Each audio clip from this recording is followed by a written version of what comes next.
लोगों की जो फ्रॉड करते हैं और इसी तरह के 2 नंबर तावीज़ देते हैं। अब ये क्या करते हैं, 500 रुपया ले लेगा आपसे, 1000 रुपया ले लेगा। ये छोटी गेम खेल रहा होता है। 500 1000 रुपए में ये आपको तावीज़ दे देगा, कहेगा ये, और फिर आपको स्पेशल इंस्ट्रक्शन देते हैं, खोलना नहीं है तावीज़, खोलना नहीं है, खोलना नहीं है, वरना तावीज़ आया हो जाएगा। पता नहीं क्यों नहीं खोलना। तो मैं कहता हूँ इधर लाओ, मैं खोलता हूँ, खोल देता हूँ तो अंदर से ये निकलता है।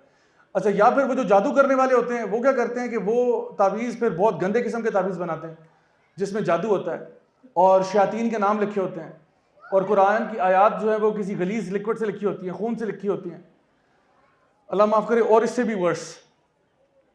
तो वो चीज़ें फिर हमें ज़ाया करनी पड़ती हैं। तो एक जो निकलती है शायद गुंजाइश, यानी बाज़ उलमा ने कहा कि जी कुरान वाला तावीज़ पहना जा सकता है, लेकिन उसकी भी मैं समझता हूँ आज ज़रूरत नहीं है, क्योंकि असल में जो नबी करीम सल्लल्लाहु अलैहि वसल्लम का तरीका है वो सबसे बेहतरीन है, और वो ये है कि कुरान मजीद तिलावत के लिए है, कुरान मजीद टांगने के लिए नहीं है। कुरान मजीद अल्लाह ताला ने फरमाया कि वरतिल कुरान तरतीला, कुरान की तिलावत करो अच्छे अंदाज में। कुरान तुम्हारे लिए हुदा व शिफा व रहमत, तुम्हारे लिए हिदायत है, शिफा है, रहमत अल्लाह की तरफ से। तो कुरान की तिलावत करनी चाहिए। वरना आसान तरीका तो ये होता कि एक तो वो छोटे छोटे कुरान भी मिल जाते हैं, लोगों ने बड़े बड़े जो है ना कुरान माइक्रो कॉपी करा के भी बनाए होते हैं, तो वो कुरान आप टांग ले तो फिर शिफा हो जाएगी।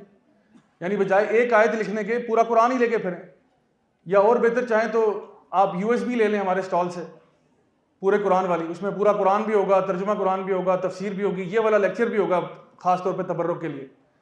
तो वो USB गले में डाल के 8 GB की घूम रहे हैं आप और कह रहे हैं इंशाअल्लाह रहमान ये तो यूथ क्लब सर्टिफाइड USB है। कुरान और हदीस का पूरा जखीरा भी मौजूद है और ये लेक्चर जो हमने तरावी तफसीर में अटेंड किए हैं पूरे लेक्चर भी शामिल हैं। तो लेकिन मैं बताऊं सबसे पहले मसला आप ही के साथ होगा, जो ये USB पहन के फेरेगा ना, सबसे पहले प्रॉब्लम इसके साथ होगा। तो इस किस्म की चीज़ें जो है ना, तवक्कल अल्लाह की ज़ात पे है। USB भी तवक्कल नहीं है, या कोई चीज़ जो गले में टांगी हुई है उस पर तवक्कल नहीं है। तो इसलिए कोई किसी किस्म का भी तावीज़ वगैरह हो उसको जो है ना आप सबसे पहले दूर करें, और जो मसनून अज़कार और दुआएं उनकी तरफ जाएं। हमें नबी करीम सल्लल्लाहु अलैहि वसल्लम ने बताया आयतुल कुर्सी रात को पढ़ के सोना चाहिए, आखिरी 2 आयात सूरतुल बकरा की वो पढ़ के सोना चाहिए। नबी करीम सल्लल्लाहु अलैहि वसल्लम कुल हुवल्लाहु अहद, कुल औज़ु बिरब्बिल फलक, कुल औज़ु बिरब्बिन नास अपने हाथों पे पढ़ के फूंकते। किस तरह फूंकते? ऐसे नहीं करके, नहीं ऐसे करके, थूकने वाला जैसे रहा लेकिन मार फूक रहे हैं करते, और फिर पूरे जिस्म पर हाथ रब करते जहां तक आपका हाथ पहुंचता। 3 दफा ऐसे करते, फिर दोबारा पढ़ते, फिर पूरे जिस्म पर हाथ रब करते, फिर करते। तो ये मसनून चीज़ है, ये वो है जो कि नबी करीम सल्लल्लाहु अलैहि वसल्लम से साबित है हर किस्म के शर से बचने के लिए। कुल औज़ु बिरब्बिल फलक, कुल औज़ु बिरब्बिन नास, कुल हुवल्लाहु अहद, आयतुल कुर्सी, आखिरी 2 आयतें सूरतुल बकरा की, और इस तरह के बेशुमार अज़कार हैं। बिस्मिल्लाहिल्लज़ी ला यदुर्रु मा अस्मी शैउन फिल अर्दि वला फिस समाई व हुवस समीउल अलीम, औज़ु बिकलिमातिल्लाहि ताम्माति मिन शर्रि मा खलक़, औज़ु बिकलिमातिल्लाहि ताम्मा मिन कुल्लि शैतानिन व हाम्मा व मिन कुल्लि ऐनिन लामा, और इस तरह के बेशुमार हैं। तो हिस्नुल मुस्लिम एक बहुत अच्छी किताब है जिसमें जितने भी ये मसनून दुआएं अज़कार वगैरह हैं, उसकी ऐप भी मिल जाती है आजकल, तो आप अपने फ़ोन पे डाउनलोड कर लें या फिर आप उसकी बुक ले लें, तकरीबन हर बुक स्टोर से मिल जाएगी आपको। तो उसमें वो मसनून दुआएं अज़कार रेफरेंसेस के साथ दिए हुए, तो वो असल काम करने वाले हैं, ये काम करने वाले नहीं थे जो हम लोगों ने अपना ली। क्योंकि हम लोग कर रहे हैं जी शॉर्टकट, हमें हर चीज़ में शॉर्टकट चाहिए। ना मैंने दुआएं पढ़नी है, ना मैंने अज़कार पढ़ने हैं, ना मैंने तहारत में रहना है, ना मैंने नमाजें पढ़नी है, मेरे गले में कुछ चीज़ टांग दो बस ये ठीक है। ये दीन का तरीका नहीं है। दीन का तरीका ये शॉर्टकट वाला नहीं है। दीन का मतलब है आप खुद पढ़ें, खुद तिलावत करें, खुद बच्चों पे फूकें, खुद ये सारे काम करें, बजाय कि आप कहें कि हम किसी और से करवाएंगे। एक और एम्यूलेट, एक और तावीज़ जो लोग इस्तेमाल करते हैं उसकी तरफ भी निशानदेही करता चलूँ। ये जो आप शायद इस वक्त स्क्रीन पे देख रहे हैं, ये चीज़ शायद आपने देखी होगी। बराए मेहरबानी अगर आपके घर में ये है तो इसको हथौड़ा मार के तोड़ दें, क्योंकि ये ईवल आई की प्रोटेक्शन के लिए नहीं है, ये आपका अल्लाह ताला से तवक्कुल डिस्टर्ब कर रहा है। कोई नबी करीम सल्लल्लाहु अलैहि वसल्लम की ऐसी हदीस नहीं है, कोई सहाबा ताबईन तबा ताबईन में इस चीज़ का जिक्र ही कोई नहीं है। तो क्या नजर बद हक है? जी बिल्कुल हक है। क्या उसको तोड़ने का तरीका ये है? जी नहीं, ये तरीका नहीं है नजर बद खत्म करने का, बल्कि ये उल्टा आपका तवक्कुल अल्लाह से डिस्टर्ब कर रहा है।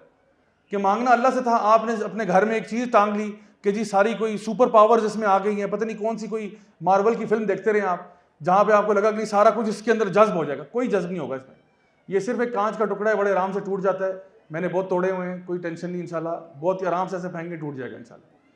तो ये तोड़ें जिस तरह आदम जो है ना इब्राहिम अलैहिस्सलाम ने अपने बुत तोड़े थे ना जाके, तो अगर आपके घर में इस किस्म के बुत पड़े हुए ना, छोटे छोटे बुत, उनको तोड़ें, क्योंकि हमने ये शिर्क नहीं करना, हमने अल्लाह ताला के साथ किसी को एसोसिएट नहीं करना। नजर बद से बचने का तरीका नबी करीम सल्लल्लाहु अलैहि वसल्लम ने जो दुआ सिखाई है, औज़ु बिकलिमातिल्लाहि ताम्मा मिन कुल्लि शैतानिन व हाम्मा व मिन कुल्लि ऐनिन लाम्मा, ये दुआ है। इसी तरह फलक नास है, आयतुल कुर्सी है, वो जो मैंने चीज़ें बताई हैं, ये चीज़ें हैं नज़र बद से बचने के लिए। और नज़र बद क्यों लगती है, उसकी मेन वजह होती है हसद। मेन वजह उसकी हसद है।